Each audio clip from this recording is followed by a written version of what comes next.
एक पिता जिसका जवान बेटा अब इस दुनिया में नहीं है, वो बेबस है। हम आप पहुंचे हैं यूपी के महाराजगंज जिले के सिंहपुर थरौली के इस गांव में, जहां एक ऐसी घटना हुई है जिसे आप सुनेंगे तो दंग रह जाएंगे, क्योंकि एक बूढ़े बाप का एक बेटा जो करीब 23 साल का था, वो अब इस दुनिया में नहीं है। अब इस पिता का आरोप ये है कि इनके साथ न्याय होना चाहिए, क्योंकि वो लड़का अपने घर की रोजी रोटी को लेकर पंजाब गया हुआ था और पंजाब से वापस वो ऐसे नहीं आया, उसकी डेड बॉडी आई। अब ये बेबस पिता उस बेटे के लिए बेबस दिख रहा है। हम इनसे बात करते हैं, जानते हैं कि पूरा क्या मामला है और क्यों आज इनकी आंखें नम हैं। क्या नाम है आपका? वीरेंद्र चौधरी। वीरेंद्र जी, आपके लड़के को क्या हुआ था? जैसे जानकारी मिल पा रही है, आप आरोप ये लगा रहे हैं कि मेरे बेटे की जो लाश है मेरे घर पे पहुंची है, वो कहीं ना कहीं एक साजिश के जरिए उसे इस दुनिया से हटाया गया। हमारे लड़के को 23 तारीख की रात में 11 बजे 51 मिनट पे कुछ क्वार्टर पे झगड़ा करके, लफड़ा करके, दारू पिला करके, बेबस करके, उसको लाद करके ले जा करके मार करके बहाए। सीसीटीवी फुटेज में देखने मालूम हुआ कि मेरा लड़का अभिमन्यु के तरह अकेला था। चार चार दरिंदे उसको घींचते ले जा रहे थे। उसके बाद पेड़ के नीचे ले जा करके मार करके उठा करके दो बाँह पकड़े थे, एक पीछे पकड़ा था आदमी। सीसीटीवी के फुटेज में दिखाई दे रहा है। उसको देखते हुए भी लोग प्रशासन के उसको न्याय नहीं दिला पा रहे हैं। खाली प्रवासी कह करके पंजाब की पुलिस हमको धिक्कार रही थी, लेकिन वहाँ के कुछ लोगों को लेकर के मैं बाद में संभला और उसको लेकर के मैंने सीसी फुटेज लेकर के उनके पास से गुहार किया, न्याय सबसे लगाया। पहली बात ये कि आप अपने घर पे थे, आपको कैसे सूचना मिली, कि कैसे आपको पता चला? पूरा प्रकरण बताइए, कैसे शुरुआत हुई और कैसे आपको फिर डेड बॉडी मिली? हमको मंगलवार को 1 डेढ़ बजे मोबाइल से सूचना मिली।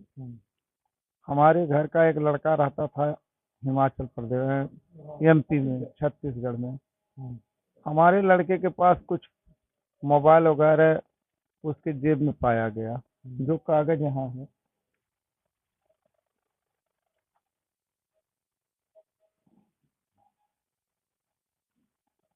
के सामने है। इसी में से वो नंबर 2 1 लगाया, जाके विनीत का नंबर मिला। इस पे वो वहाँ का तिलक राज नाम का एसआई जो है उस नंबर को लगाया। लगाने के बाद ये लड़का बताया कि हमारा देखिए विकास जो है थाने में बंद है। अब चाचा इसको देखो कहाँ है। जब मैं सुना तो नंबर, उसी नंबर पे मैं लगाया, नंबर मांग के। तो वहाँ के तिलक राज जी का नंबर पे जब लगाए तो बोले कि 2 3 लोग लेके चले आइए, इसका जो है बॉडी हम जो है हॉस्पिटल में रख दिया, थाने पे आइए मंडी गोविंदगढ़। तो मुझे विश्वास नहीं हो रहा, तो मैंने बार बार फोन किया कि उस लड़के का फोटो भेजो। जब बॉडी जहाँ से उठाए आप जो है फिगर वगैरह खींचे होंगे, तो बहुत प्रयास करने के बाद फिगर दिए 3 बजे के करीब में। तो जब 3 बजे के करीब में उसका फिगर मैं देखा तो मुझे स्पष्ट हो गया कि लड़का हमारा ही है। तो हम वहाँ जाने के लिए तैयारी बनाने लगे। यहाँ से मैं एम्बुलेंस 9 बजे रात को लेकर के भागे और सारी रात चले। 24 तारीख को हम चले, 25 को मैं जो है 3 बजे के करीब में मंडी गोविंदगढ़ थाने पहुँचे। वहाँ पहुँचने के बाद हमारे यूपी के आदमियों को वहाँ प्रवासी कहते हैं और इनके साथ कोई न्याय करने वाले वहाँ पंजाब में है नहीं। ऐसे करने के बाद लाख कोशिश के भर करने के बाद उस दिन मुझे कुछ नहीं हुआ। मुझे 25 तारीख को थक करके बैठ जाना पड़ा। फिर 26 तारीख को मैंने 25 तारीख को मैंने अपने जाके जब फुटेज वगैरह देखना चालू किया बिंदल वाले गोदाम में, एक छापा के गोदाम में, तो वहाँ देखने पता चला कि हमारे लड़के को दरिंदों ने ला करके टेम्पू से यहाँ मार करके फेंके। वो वीडियो रियल है एकदम। इस वीडियो को देखते हुए जो 2 को पकड़े, लेकिन जो संदिग्ध अभी 2 घूम रहे हैं, जिनका नाम मैंने लिखाया भी, लेकिन उनके ऊपर कोई कार्रवाई ये लोग करने के लिए तैयार नहीं है। कौन कौन है जिसकी गिरफ्तारी हुई? गिरफ्तारी एक रामचरण है, एक का नाम रामबरन है, लेकिन अभी 2 कौन सी पुलिस ने? पंजाब पुलिस ने या यूपी पुलिस ने? पंजाब की पुलिस ने उसको गिरफ्तार किया। गिरफ्तार किया है। हम्म, और वहाँ पे गिरफ्तार किए थे, हम तो चले आए, पता नहीं चालान किए कि नहीं किए, ये भी मुझे खबर नहीं है। कल खबर मिली थी, वहाँ के फोन किए थे कि जो है 2 घंटे के लिए चले आओ पंजाब। तो मैं बताओ अपने लड़के का काम क्रिया छोड़ करके पंजाब कैसे जा सकता हूँ, जब मुखदाह मैं ही किया हूँ उसको, तो उसका क्रियाकलाप तक मैं कहाँ जा पाऊंगा। तो वो लोग बुला रहे थे, तो मैं बोला कि इतने दिन मैं नहीं आ पाऊंगा, 10 तारीख के बाद मेरे पास टाइम है, मैं आएंगे।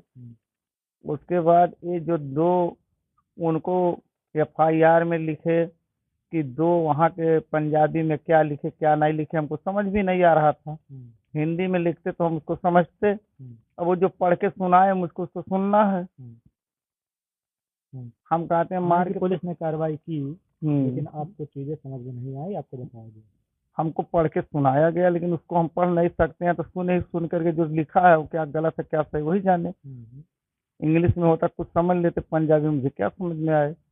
तो आश्वासन दिए SHO साहब कि आपके साथ न्याय होगा। मैं आते वक्त भी मुझे बुला के बोले वहाँ के SHO कि अमृत वीर नाम है उनका, वो बोले कि आप जाइए, आपके साथ न्याय होगा, ऐसी कुछ भी बात नहीं है, जिसका नाम ये लोग कहेंगे सबको दबोचा जाएगा। हम वो लोग प्रक्रिया क्या कर रहे हैं मैं क्या बताऊँ यहाँ से। मैं अपना दुखद समय लेकर के अपने लड़के को लेकर के आया, मुझे मेरा विवेक मेरा संतुलन सही नहीं था, मैं कोई डेबिट ले नहीं पाया, न दरखास्त न कुछ क्या है। उसके बाद फिर आप पंजाब जाएंगे? हम जाएंगे। क्या चाहते हैं आप सरकार से, क्या चाहते हैं उत्तर प्रदेश सरकार से, क्या चाहते हैं आप? हम अपने सरकार से अपने प्रशासन से कहना चाहते हैं कि मुझे न्याय दिलाया जाए, जो दोषी है उनको सजा मिलना चाहिए। जो हमारे लड़के को मारे हैं, अगर वो CCTV फुटेज के आधार पे देखें तो दोषियों को सजा दिलवाने का कष्ट करे हमारी सरकार, हमारे यहाँ के जो प्रशासन है उनसे ही मैं अनुरोध करूंगी। फिलहाल यहाँ आप देख सकते हैं कि जो एक बेबस पिता है अपने पुत्र के खोने के गम में, अब यहाँ अब देखिए हिंदू रीति रिवाजों में देखा जाता है कि जब कोई इस दुनिया में नहीं रहता है तो उसका अंतिम संस्कार करने के बाद से जो उसे अग्नि देता है वो घर का कोई वरिष्ठ होता है, यानी कि उसका पिता ही वरिष्ठ हुआ।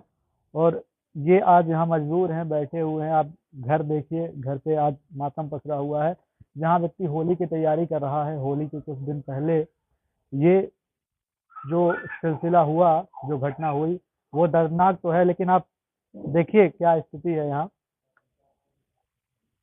अब इनका ये डिमांड है, माने कि इनकी ये मांग है कि उत्तर प्रदेश जो सरकार है वो इनकी मदद करे, यूपी जो पुलिस है वो इनकी मदद करे, और इसमें जो भी इन्वॉल्वमेंट है कहीं ना कहीं, जो भी दोषी हैं उनको सजा मिले और इनके साथ इंसाफ हो। मेरे साथ सहयोगी रघुवर कुमार, रिपोर्ट में मैं Pradyumna Kumar, national republic communication.